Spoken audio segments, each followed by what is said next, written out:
The story of a disappearance and an appearance. The letters which I now publish were sent to me recently by a person who knows me to be interested in ghost stories. There is no doubt about their authenticity. The paper on which they are written, the ink, and the whole external aspect put their date beyond the reach of question. The only point which they do not make clear is the identity of the writer. He signs with initials only, and as none of the envelopes of the letters are preserved, the surname of his correspondent, obviously a married brother, is as obscure as his own. No further preliminary explanation is needed, I think. Luckily, the first letter supplies all that could be expected. Letter 1, Great Christchell, December 22nd, 1837. My dear Robert, it is with great regret for the enjoyment I am losing, and for a reason which you will deplore equally with myself, that I write to inform you that I am unable to join your circle for this Christmas. But you will agree with me that it is unavoidable when I say that I have within these few hours received a letter from Mrs. Hunt at B, to the effect that our Uncle Henry has suddenly and mysteriously disappeared, and begging me to go down there immediately and join the search that is being made for him.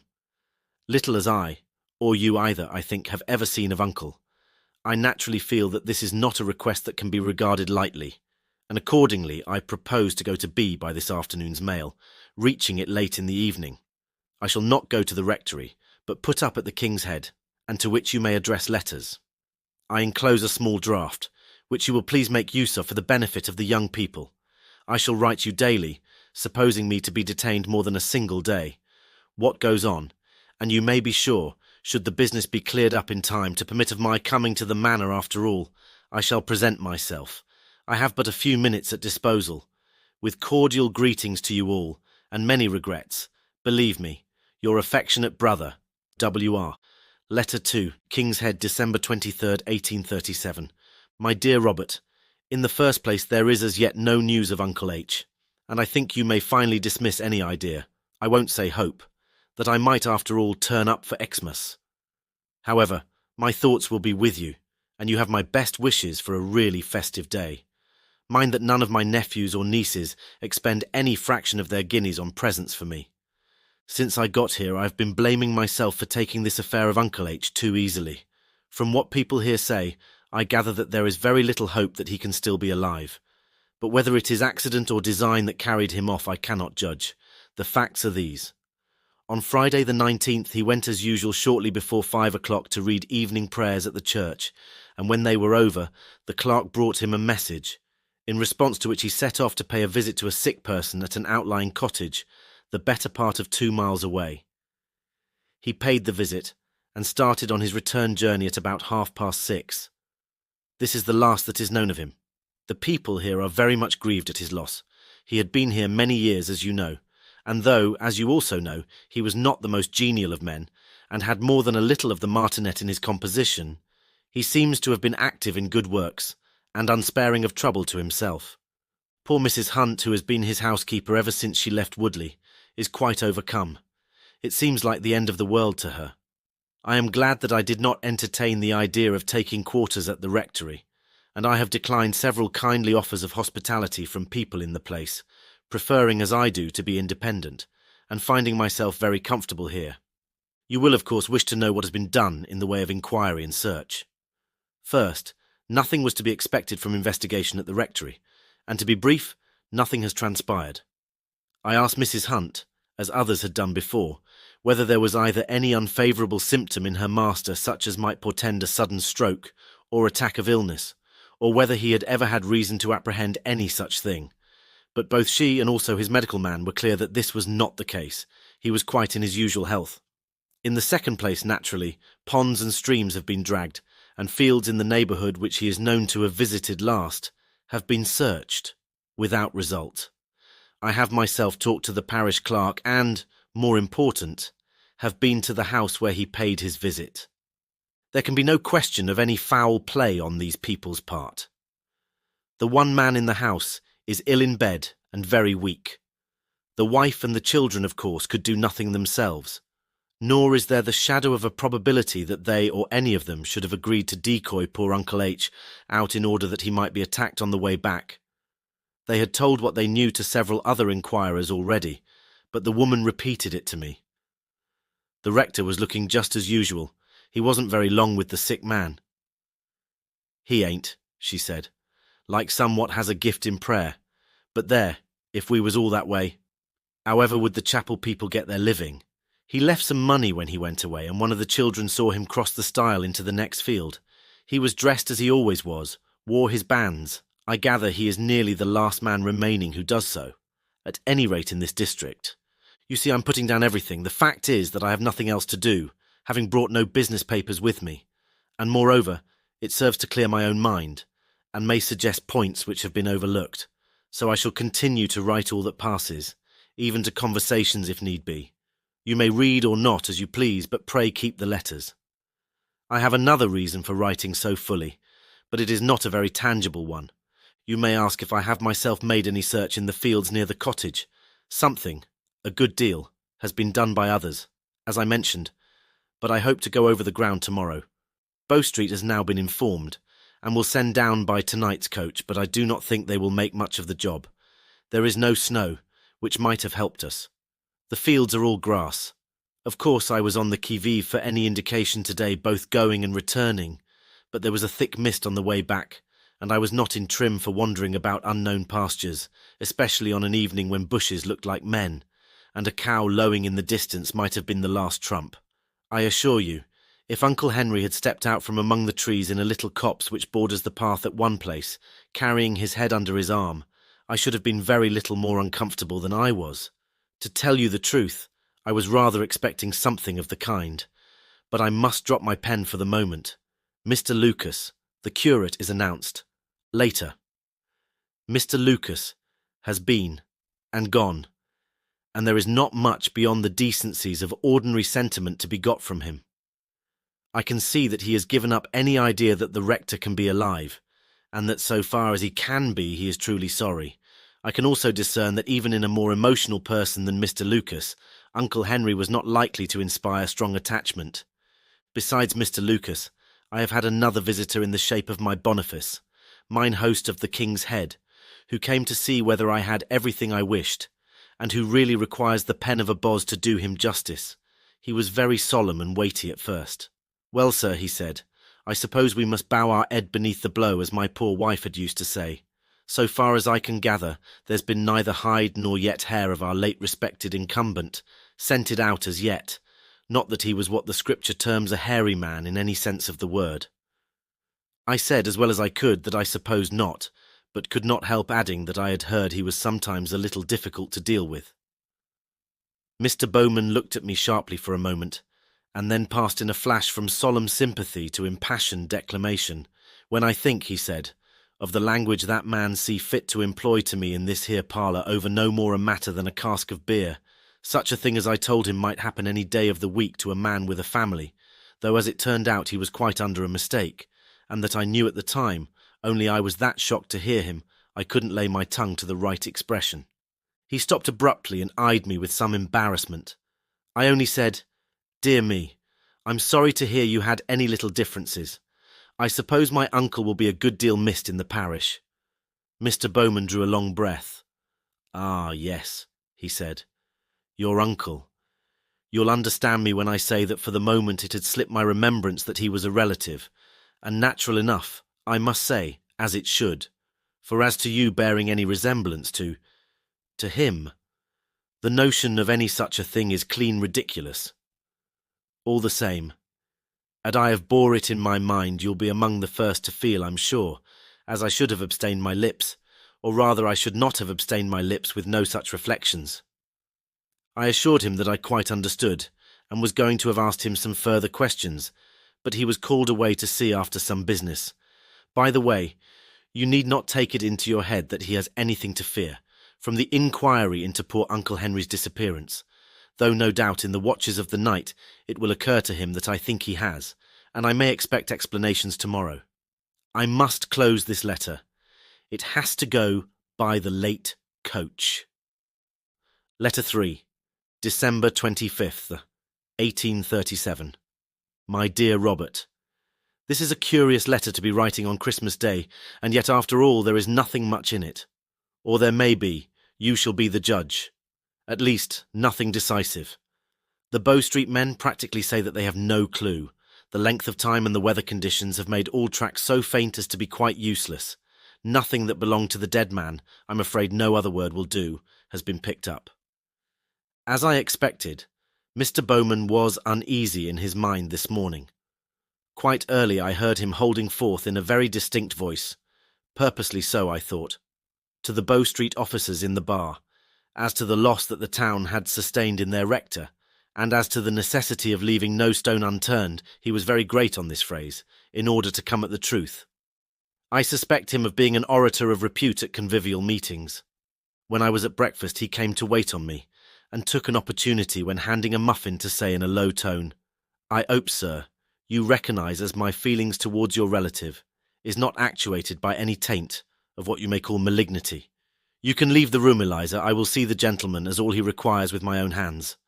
I ask your pardon, sir, but you must be well aware a man is not always master of himself, and when that man has been irked in his mind by the application of expressions which I will go so far as to say had not ought to have been made use of." His voice was rising all this time and his face growing redder. "No, sir. And here, if you will permit of it, I should like to explain to you in a very few words the exact state of the bone of contention. This cask, I might more truly call it a firkin, of beer." I felt it was time to interpose, and said that I did not see that it would help us very much to go into that matter in detail. Mr. Bowman acquiesced, and resumed more calmly, "Well, sir, I bow to your ruling, and as you say, be that here or be it there, it don't contribute a great deal perhaps to the present question. All I wish you to understand is that I am prepared, as you are yourself, to lend every hand to the business we have afore us, and as I took the opportunity to say as much to the officers not 3/4 of an hour ago, to leave no stone unturned as may throw even a spark of light on this painful matter." In fact, Mr. Bowman did accompany us on our exploration, but though I am sure his genuine wish was to be helpful, I am afraid he did not contribute to the serious side of it. He appeared to be under the impression that we were likely to meet either Uncle Henry or the person responsible for his disappearance walking about the fields, and did a great deal of shading his eyes with his hand and calling our attention, by pointing with his stick, to distant cattle and labourers. He held several long conversations with old women whom we met, and was very strict and severe in his manner, but on each occasion returned to our party saying, "Well, I find she don't seem to have no connection with this sad affair. I think you may take it from me, sir, as there's little or no light to be looked for from that quarter, not without she's keeping something back intentional." We gained no appreciable result, as I told you at starting. The Bow Street men have left the town, whether for London or not, I am not sure. And this evening I had company in the shape of a bagman, a smartish fellow. He knew what was going forward, but though he has been on the roads for some days about here, he had nothing to tell of suspicious characters, tramps, wandering sailors, or gypsies. He was very full of a capital Punch and Judy show he had seen this same day at W, and asked if it had been here yet, and advised me by no means to miss it if it does come.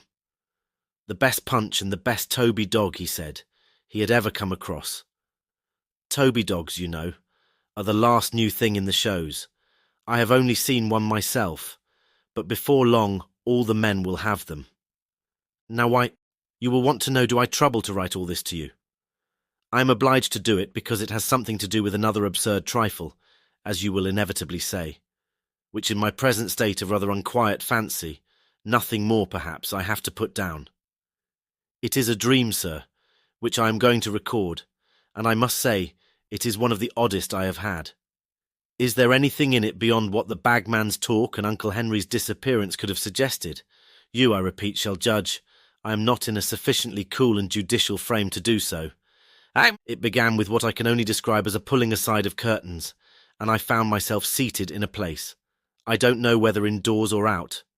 There were people, only a few, on either side of me, but I did not recognise them, or indeed think much about them. They never spoke, but so far as I remember, were all grave and pale-faced, and looked fixedly before them. Facing me, there was a Punch and Judy show, perhaps rather larger than the ordinary ones, painted with black figures on a reddish-yellow ground.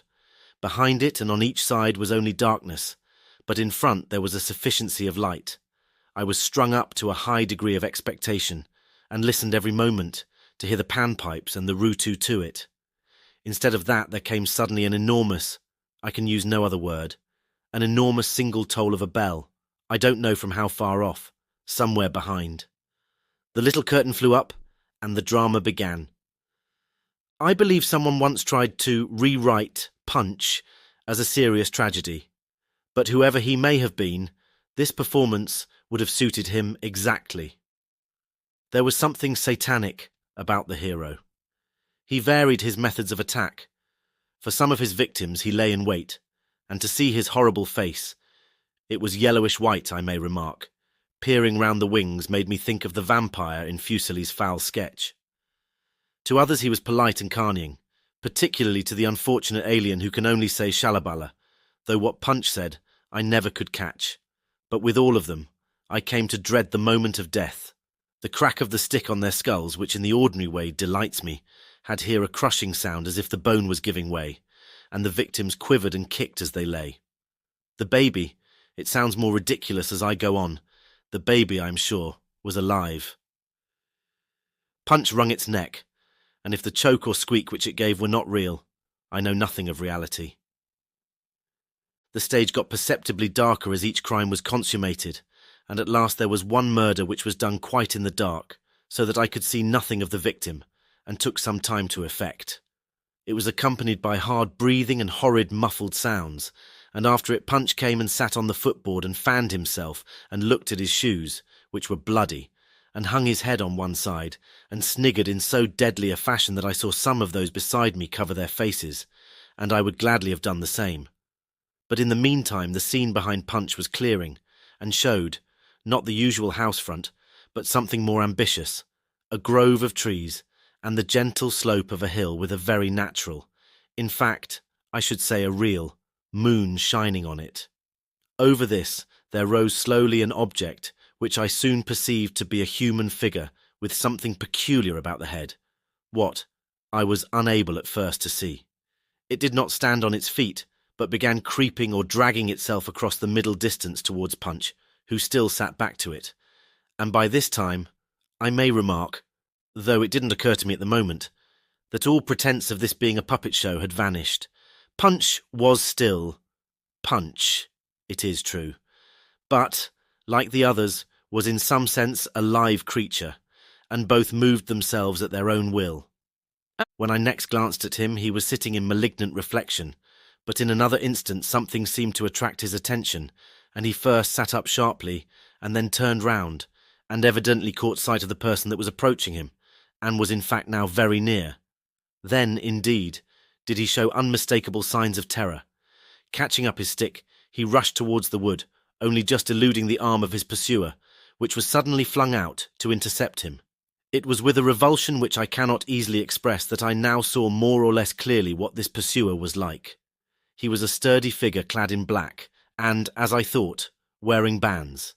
His head was covered with a whitish bag.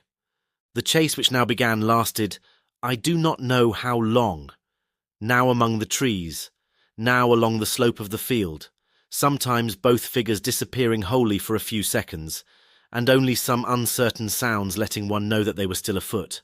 At length, there came a moment when Punch, evidently exhausted, staggered in from the left and threw himself down among the trees. His pursuer was not long after him, and came looking uncertainly from side to side. Then, catching sight of the figure on the ground, he too threw himself down. His back was turned to the audience.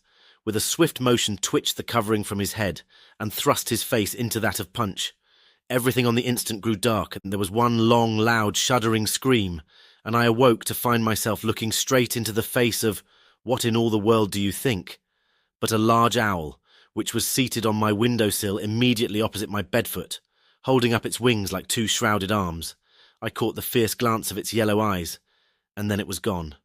I heard the single enormous bell again, very likely, as you are saying to yourself, the church clock, but I do not think so, and then I was broad awake. All this, I may say, happened within the last half hour. There was no probability of my getting to sleep again, so I got up, put on clothes enough to keep me warm, and am writing this rigmarole in the first hours of Christmas Day. Have I left out anything? Yes, there was no Toby dog, and the names over the front of the Punch and Judy booth were Kidman and Gallop, which were certainly not what the bagman told me to look out for. By this time, I feel a little more as if I could sleep. So, this shall be sealed and wafered. Letter 4. December 26, 1837. My dear Robert, all is over. The body has been found. I do not make excuses for not having sent off my news by last night's mail, for the simple reason that I was incapable of putting pen to paper. The events that attended the discovery bewildered me so completely that I needed what I could get of a night's rest to enable me to face the situation at all. Now, I can give you my journal of the day, certainly the strangest Christmas day that ever I spent, or am likely to spend. The first incident was not very serious. Mr. Bowman had, I think, been keeping Christmas Eve, and was a little inclined to be captious. At least, he was not on foot very early, and to judge from what I could hear, neither men or maids could do anything to please him. The latter were certainly reduced to tears, nor am I sure that Mr. Bowman succeeded in preserving a manly composure.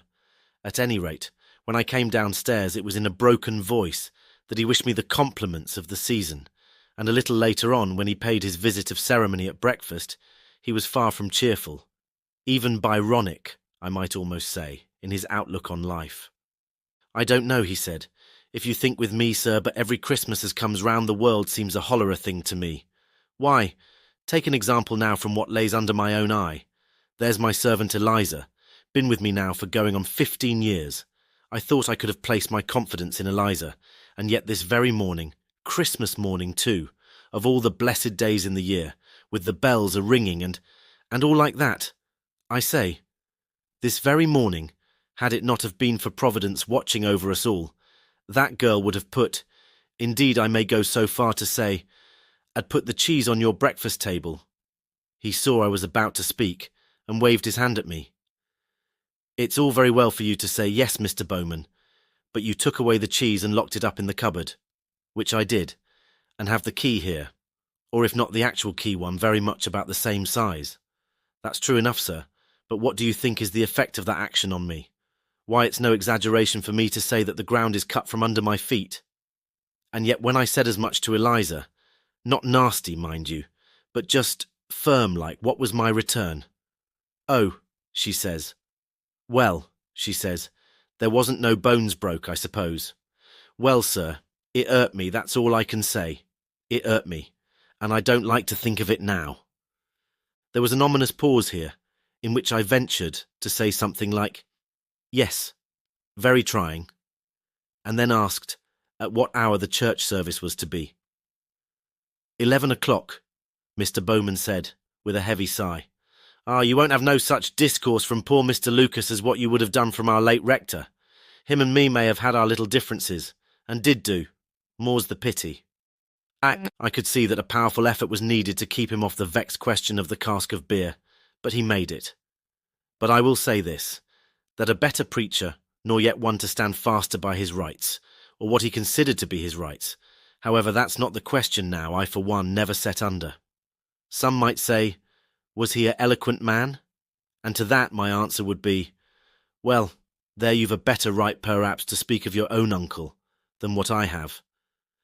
Others might ask, did he keep a hold of his congregation? And there again I should reply, that depends. But as I say, yes, Eliza, my girl, I'm coming. 11 o'clock, sir, and you inquire for the King's Head pew. I believe Eliza had been very near the door and shall consider it in my veil. The next episode was church. I felt Mr. Lucas had a difficult task in doing justice to Christmas sentiments, and also to the feeling of disquiet and regret, which, whatever Mr. Bowman might say, was clearly prevalent. I do not think he rose to the occasion. I was uncomfortable. The organ wolved, you know what I mean. The wind died, twice in the Christmas hymn, and the tenor bell, I suppose, owing to some negligence on the part of the ringers, kept sounding faintly about once in a minute during the sermon. The clerk sent up a man to see to it, but he seemed unable to do much. I was glad when it was over. There was an odd incident, too, before the service.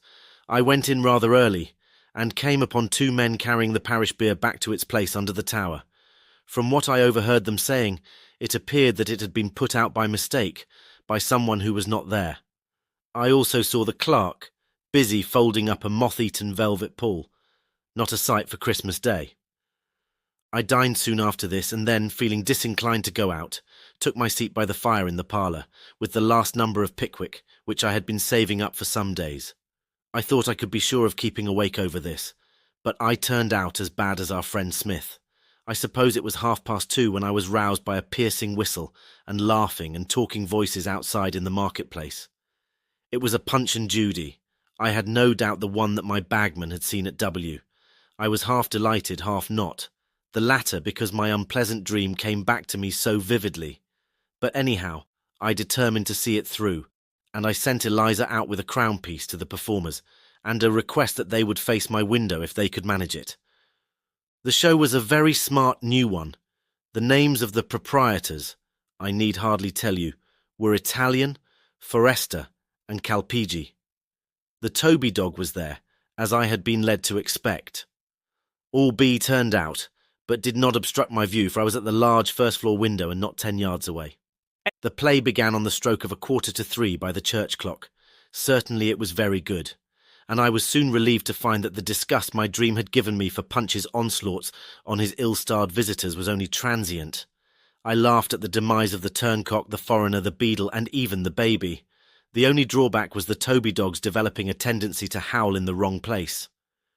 Something had occurred, I suppose, to upset him, and something considerable. For I forget exactly at what point he gave a most lamentable cry, leapt off the footboard, and shot away across the marketplace and down a side street. There was a stage wait, but only a brief one. I suppose the men decided that it was no good going after him, and that he was likely to turn up again at night.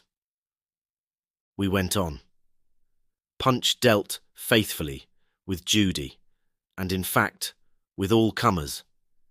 And then came the moment when the gallows was erected and the great scene with Mr. Ketch was to be enacted. It was now that something happened of which I can certainly not yet see the import fully.